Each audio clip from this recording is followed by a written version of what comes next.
السلام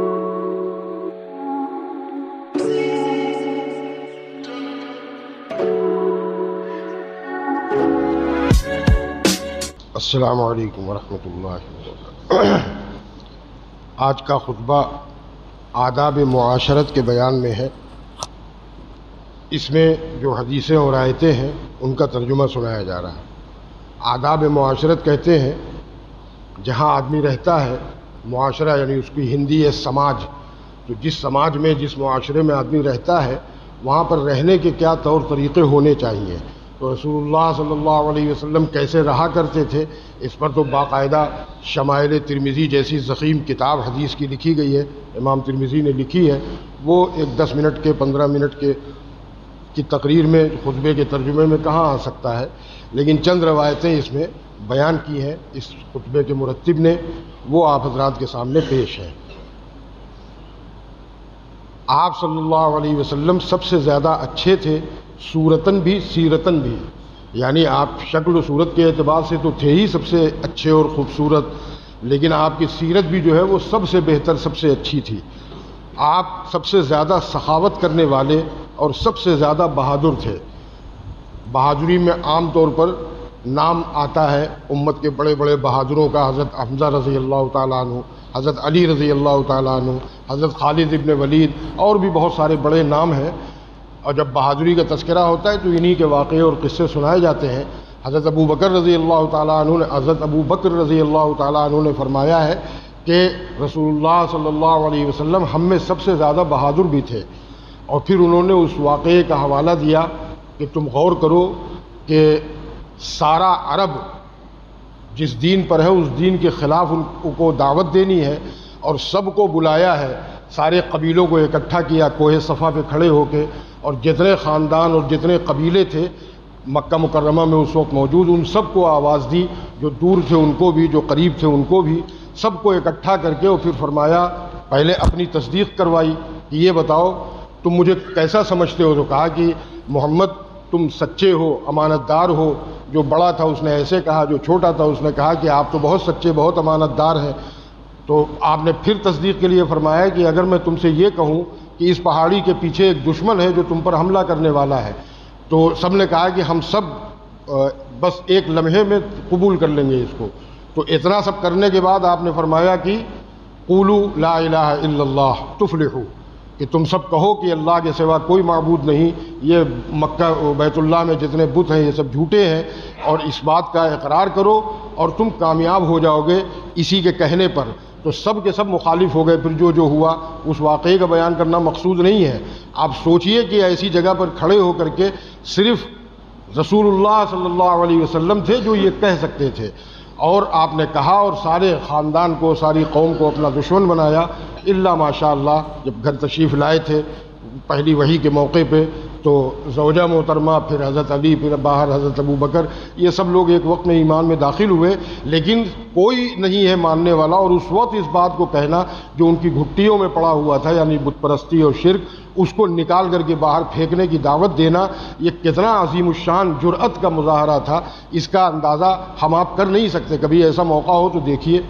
اس وقت کوئی نہیں تھا ایسا، دنیا کے کسی کونے میں کوئی ایسا ہوتا جو ان کی مدد کو آ جاتا، ایسا کچھ نہیں تھا، تنے تنہا اکیلے، اور اس چیز کی دعوت دینا جس کے بعد معلوم تھا کہ یہ سب کے سب میری جان کے دشمن ہو جائیں گے۔ تو بہرحال سب سے زیادہ بہادر بھی تھے۔ آپ صلی اللہ علیہ وسلم نے کبھی کسی کو اپنے دست مبارک سے نہیں مارا، نہ کسی عورت کو، نہ کسی خادم کو۔ ہاں یہ کہ آپ اللہ کے راستے میں جہاد کرتے ہوں، اس وقت تو مارنا کیا، قتل کی بھی نوبت آئی ہے۔ رسول اللہ صلی اللہ علیہ وسلم نہ بے حیائی کی بات فرمایا کرتے تھے اور نہ ایسی بات فرما سکتے تھے، یعنی آپ کی زبان مبارک کو بے حیائی کی باتوں سے روک دیا گیا تھا۔ آپ کی زبان پر کوئی بے حیائی کی بات نہیں آ سکتی تھی، اور نہ بازاروں میں چلانے والے تھے اور نہ برائی کا برا بدلہ دیتے تھے، بلکہ معاف اور درگزر کیا کرتے تھے۔ ان سب میں ہر جملہ ہم لوگوں کو اپنے لیے اختیار کرنے کی ضرورت ہے کہ کوئی بے حیائی کی بات زبان سے نہ نکلے، اگر آ رہی ہو تو اس کو ارادہ کر کے روکے۔ بہت سے لوگ تو ہم میں سے ایسے ہی ہیں کہ گالیاں، کچھ لوگ تو فحش گالیاں تک جو ہے وہ دوستانہ بے تکلفی میں ایک دوسرے کو دیا کرتے ہیں، اور کچھ لوگ جو ہیں وہ فحش گالیاں نہ دیں لیکن اس سے کم درجے والی باتیں جو ہیں وہ بھی کہہ دیا کرتے ہیں ایک دوسرے سے، وہ سب بے حیائی کی باتیں ہیں، وہ اپنی زبان پر نہیں آنے دینا چاہیے۔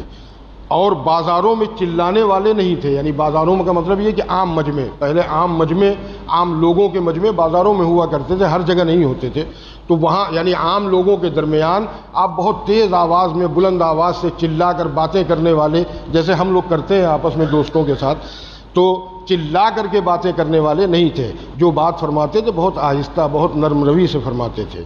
اور برائی کا برا بدلہ نہیں دیتے تھے بلکہ معاف فرما دیتے تھے۔ اگر کسی نے کسی کے ساتھ کوئی برا معاملہ کیا ہے تو اتنا ہی اس سے بدلہ لے لینا، اس سے انتقام لے لینے کی شرعاً اجازت ہے۔ ہر بشر اس پر قادر نہیں ہوتا ہے کہ ہر بات کو، ہر تکلیف کو معاف کر دے، تو اجازت ہے شریعت میں، لیکن رسول اللہ صلی اللہ علیہ وسلم کی صفت اور انبیاء کی جو شان ہے وہ یہ ہے کہ معاف کر دیتے ہیں۔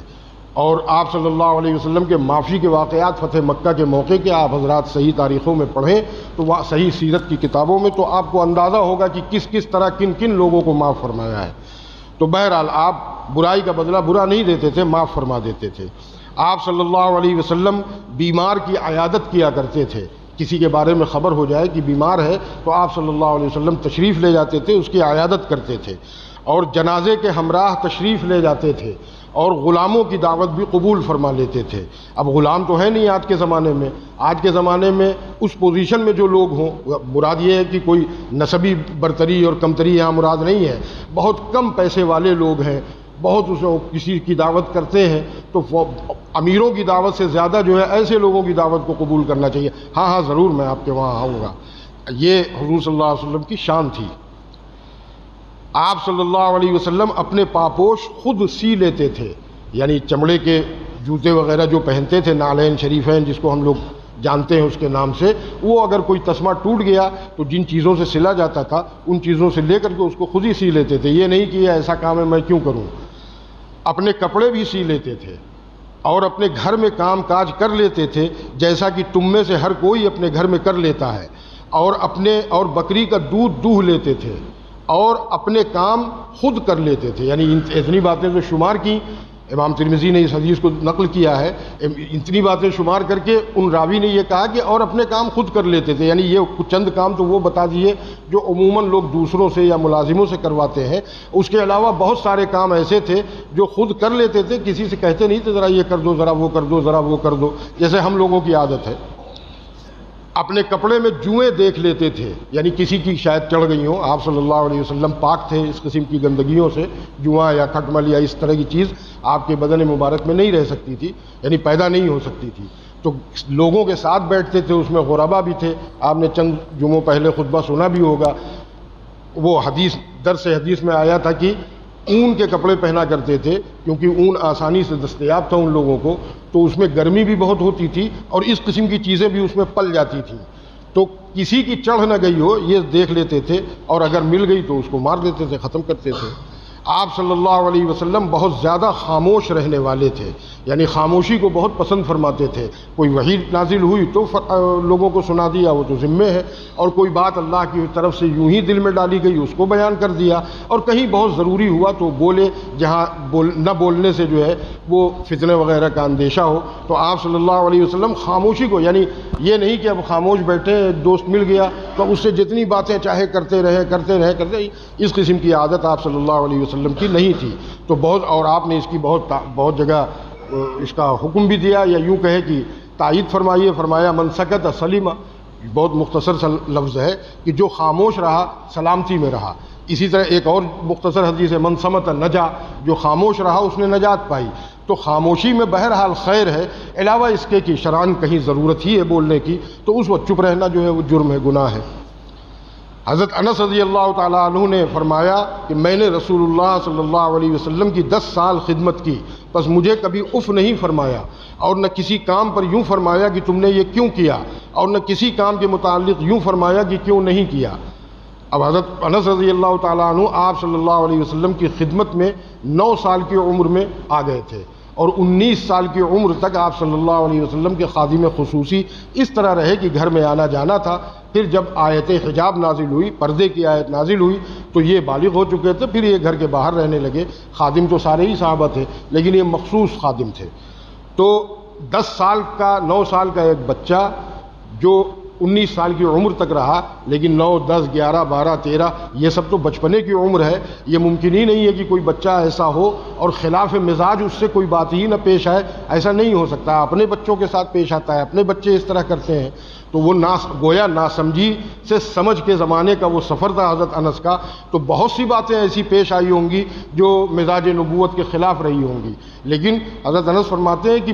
مجھے 10 سال کے عرصے میں کبھی بھی اف نہیں کیا، یعنی کسی بات پر ہلکی سی ناگواری کا اظہار بھی نہیں کیا۔ اف نہ کرنے کا مطلب یہی ہے کہ ہلکی ادنا درجے کی ناگواری بھی ظاہر نہیں کی۔ اور اس 10 سال کے عرصے میں،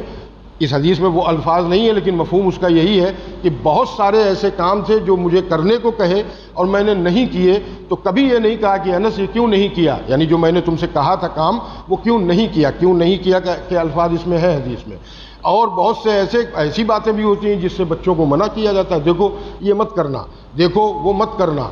اور ایسے بہت سارے کام تھے جو میں نے کر ڈالے۔ آپ صلی اللہ علیہ وسلم نے اس پر کبھی یہ نہیں کہا کہ یہ کیوں کیا، میں نے منع کیا تھا کیوں کیا۔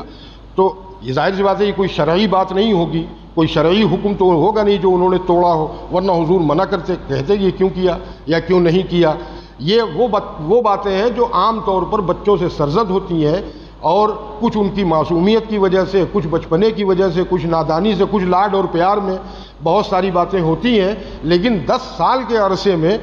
کبھی یہ نہ کہنا کہ یہ کیوں نہیں کیا، کبھی یہ نہ کہنا کہ یہ کیوں کیا، کبھی ادنا درجے کی ناگواری کا اظہار نہ کرنا، یہ رسول اللہ صلی اللہ علیہ وسلم کے انتہائی اعلیٰ ترین اخلاق کا معیار ہے۔ ہم لوگوں کو اس کو اپنانا چاہیے اب سے۔ آپ صلی اللہ علیہ وسلم سے عرض کیا گیا کہ یا رسول اللہ مشرکین پر بد دعا کیجیے۔ ارشاد فرمایا میں لعنت کرنے والا بنا کر نہیں بھیجا گیا بلکہ رحمت بنا کر بھیجا گیا ہوں۔ کیسی کیسی اذیتیں دی ہیں آپ سب حضرات اس سے واقف ہیں، ان تمام باتوں سے، واقعات سے، اور اس کے بعد بھی، اور جب آپ پوری طرح قادر ہوئے تب بھی، اور جب طائف کا سفر کیا اور کوئی وہاں پرسان حال نہیں تھا تب بھی فرشتے حاضر ہوئے تھے، یا تو لوگوں نے کہا تھا وہاں فرشتے حاضر ہوئے کہ آپ حکم دیجئے تو ہم مکہ اور طائف کے پہاڑوں کو ملا دیں، یہ یہیں پس کے ختم ہو جائے، تو آپ نے فرمایا نہیں، یہ مجھ کو نہیں پہچانتے، یہ مجھ پر ایمان نہیں لا رہے ہیں، مجھے امید ہے ان کی اولاد ایمان لائے گی۔ تو ایسا نبی، مطلب یہ ساری چیزیں ہمارے اندر اس درجے کی نہیں ہو سکتی، ممکن نہیں ہے، لیکن کوشش کرنا ہمارے ذمے ہے کہ اپنے آپ کو جو ہے ایسا بنائے لوگوں کے درمیان۔ آپ صلی اللہ علیہ وسلم بہت زیادہ شرمیلے تھے، جب کوئی ناگوار بات ملاحظہ فرماتے تو ہم اس کو آپ کے چہرے مبارک پر شناخت کر لیتے تھے، یعنی آپ صلی اللہ علیہ وسلم اتنے اخلاق کے اتنے اعلیٰ معیار پر تھے کہ ناگواری کا اظہار بھی جو ہے جس سے ہوتا تھا، نبی تھے، ہر طرح حاکم تھے، اور سامنے جو لوگ تھے وہ غلاموں سے کہیں زیادہ اپنے آپ کو آپ کی غلامی میں دیے ہوئے تھے، ان سے بھی نہیں کہتے تھے کہ تمہاری یہ بات مجھ کو ناگوار گزری ہے، بلکہ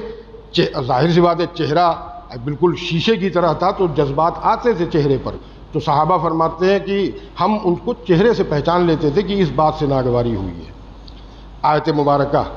حق تعالی شانہ نے ارشاد فرمایا ہے بے شک آپ انتہائی عظیم اخلاق پر ہیں۔ اب یہ ایسے اخلاق ہیں جن پر سند اور مہر اللہ تعالیٰ کی ہے کہ آپ جیسے ہیں یہی ہمیں پسند ہے، اور اب اس کے بعد یہ ہے کہ اللہ ہی نے قرآن میں فرمایا ہے کہ قد کان لکم فی رسول اللہ اسوۃ حسنہ، تمہارے لیے اللہ کے رسول میں بہترین نمونہ موجود ہے۔ کیا مطلب ہے اس کا؟ میں ان کے اسوہ پر مہر لگا چکا ہوں، ان کے اخلاق پر مہر لگا چکا ہوں، اب مہر شدہ اخلاق وہی ہیں جو ان کے اخلاق ہیں، اور ہمارے نزدیک محترم اور معزز وہی لوگ ہوں گے جو ان کے اخلاق کے مطابق اپنی زندگی گزاریں گے اور مرنے کے بعد ہم کو چہرہ دکھائیں گے، تو انہی کی صورت، انہی کی سیرت پر ہم کو رہنا چاہیے۔ یہ سبق ہے رسول اللہ صلی اللہ علیہ وسلم کے اخلاق کا، اس خطبے کا، اور قرآن پاک کی بہت ساری آیات کا۔